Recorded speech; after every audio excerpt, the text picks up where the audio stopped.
Hello kids, welcome to my YouTube video. आज मैं class second chapter 2 वर्ण विचार पढ़ाने जा रही हूँ।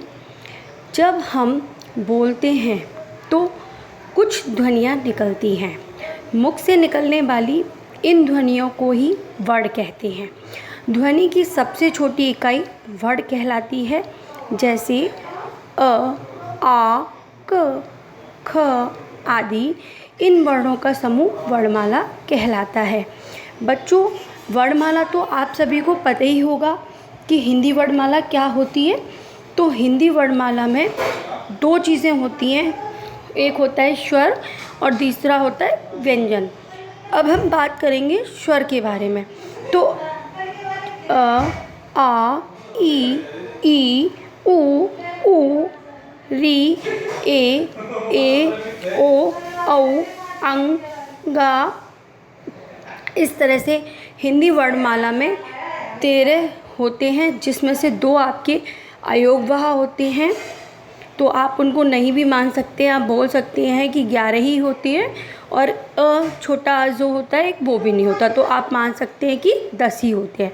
और व्यंजन आपके होते हैं, जैसे कि क, ख, ग, घ, ड़, च, छ, ज, झ, ड़, ट, ठ, ड, ढ। इस तरह से आपके का से लेकर के ज्ञानी तक आपके व्यंजन होते हैं।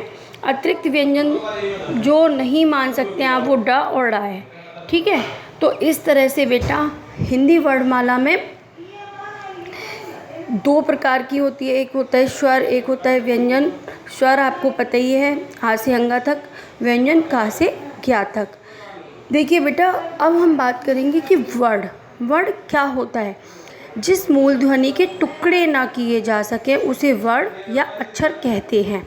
आप वर्ण को अक्षर भी कह सकते हैं। बोलने सुनने में जो ध्वनि है, पढ़ने लिखने में वही वर्ण है। जैसे कि ध्वनियों को के मुख से निकलने पर हमें शब्द मिलते हैं। प्रत्येक शब्द की विभिन्न छोटी छोटी ध्वनियाँ होती हैं, जैसे माँ प्लस च प्लस र, मटर। माँ, आ, आप देख रहे हैं आ का साउंड निकल रहा है, प्लस ला, आ, तो हम बराबर करके इसको क्या बना सकते हैं, माला। इसी तरह से बेटा अब मैं आपको बताना चाहूँगी कि वर्ण के कितने प्रकार होते हैं। वर्ण कितने प्रकार के होते हैं बेटा, मैं आपको बताऊं। वर्ण 2 प्रकार का होता है, स्वर और व्यंजन। जैसा कि आपको मैं ऊपर वर्णमाला के हिसाब से समझा ही चुकी हूँ। तो वर्ण 2 प्रकार के होते हैं। स्वर बिना किसी रुकावट के स्वतंत्र रूप से बोले जाने वाले वर्ण स्वर कहलाते हैं। आपको पता ही है कि स्वर क्या कहलाते हैं, बिना किसी रुकावट के स्वतंत्र रूप से बोले जाने वाले वर्ण स्वर कहलाते हैं। हिंदी भाषा में 11 स्वर होते हैं, जैसा कि ऊपर मैं आपको समझा ही चुकी हूँ। अब हम जानेंगे कि स्वर के भेद, काइंड्स ऑफ वॉवल्स क्या होते हैं। देखिए बेटा, उच्चारण में लगने वाले समय के आधार पर स्वर 3 प्रकार के होते हैं।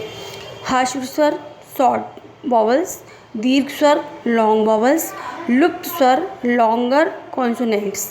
अब हम बात करेंगे हाश्व के बारे में, यानी कि शॉर्ट वॉवल्स के बारे में। इनके उच्चारण में बहुत कम समय लगता है। ये 4 होती हैं, छोटा आ, छोटी ई, छोटा ऊ और ऋषि। दीर्घ स्वर, अब हम बात करेंगे लॉन्ग वॉवल्स के बारे में। इनके उच्चारण में हस्व सबसे अधिक समय लगता है। ये 7 होते हैं, जैसे कि बड़ा आ, बड़ी ई, बड़ा ऊ, छोटी ए, बड़ी ए, छोटा ओ, बड़ा ऊ। लुप्त स्वर यानी कि लॉन्गर कॉन्सोनेंट्स, इनके उच्चारण में हस्व और दीर्घ से अधिक समय लगता है, जैसे ओम। यहाँ ओ के उच्चारण में 3 मात्रा काल को 3 के अंक से दर्शाया गया है। अनुस्वार, यह एक नासिक ध्वनि है। इसका उच्चारण नाक से होता है। इसका चिन्ह है जैसे गंगा, अंगूर आदि, यानी कि जिस पर अंक की मात्रा लगती है। विसर्ग, यह वर्ण के मध्य अंत में आता है, चिन्ह से दर्शाया जाता है, जैसे दुख। आपने देखा दू बनाएंगे, फिर बीच में 2 बिंदी लगाएंगे, फिर का, तो ये क्या बन गया, दुख, यानी कि विसर्ग लग गया। प्राता पूरा लिख के फिर बीच में 2 हलंत लगाएंगे। अब हम बात करेंगे अनुनासिक स्वर के बारे में, यानी सेमी कॉलम्स जिसे हम यूज़ करते हैं। इसका उच्चारण नाक और गले से होता है। इसका चिन्ह है चंद्रबिंदी।